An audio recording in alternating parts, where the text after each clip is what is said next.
একসময়ের চরম দুশ্মনকে এখন পরম অতিথি করে বরণ করা হচ্ছে, আর এই দৃশ্য বিস্ময় নিয়ে দেখছে পুরো বিশ্ব। মুখোমুখি যে দুজন মানুষকে দেখছেন তারা স্বনামে সুপরিচিত।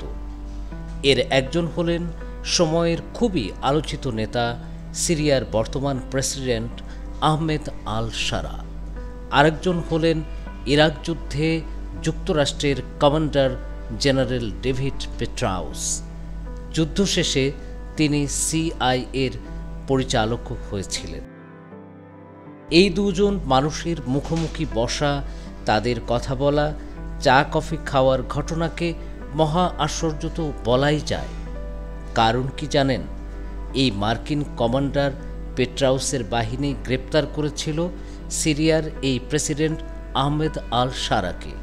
শুধু তাই নয়, 2006 থেকে 2011 সাল পর্যন্ত ভয়ঙ্কর কারাগারে রেখে মার্কিন বাহিনী আল শারার উপর নিষ্ঠুর নিপীড়ন চালিয়েছিল।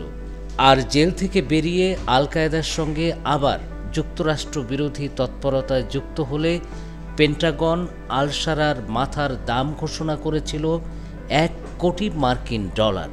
এই সবই হয়েছিল জেনারেল পেট্রাউসের সময়। সময় কতই না বদলে গেছে। সন্ত্রাসী সংগঠন হিসেবে তালিকাভুক্ত তাহরির আল শামের নেতা আল শারার নেতৃত্বে পতন হয়েছে সিরিয়ার প্রেসিডেন্ট বাশার আল আসাদের। একসময়ের দুর্ধর্ষ জঙ্গি নেতা সেই আল শারাই এখন সিরিয়ার মসনদে অধিষ্ঠিত। নীতি পাল্টে শত্রুকে বন্ধু হিসেবে বরণ করেছে যুক্তরাষ্ট্র।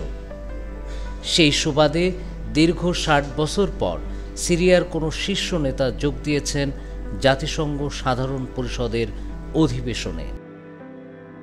সিরিয়ার প্রেসিডেন্ট আল শারা 21 সেপ্টেম্বর নিউ ইয়র্ক পৌঁছান। এই শহরে কনকর্ডিয়া অ্যানুয়াল সামিটে দেখা হয় একসময়ের জানে দুশ্মন আল শারা ও কমান্ডার পেট্রাউসের। তারা খোলামেলা আলাপ করেন। আল শারাকে মারার জন্য যে পেট্রাউস $1 কোটি পুরস্কার ঘোষণা করেছিলেন, সেই শারাকে কদর করে আপ্যায়ন করতে হলো তাকে। হায় ইতিহাস! ওয়ালটন এখন দেশের সীমানা পেরিয়ে পৌঁছে গিয়েছে 50টিরও বেশি দেশে। ওয়ালটন, ঘরে ঘরে বিশ্বজুড়ে।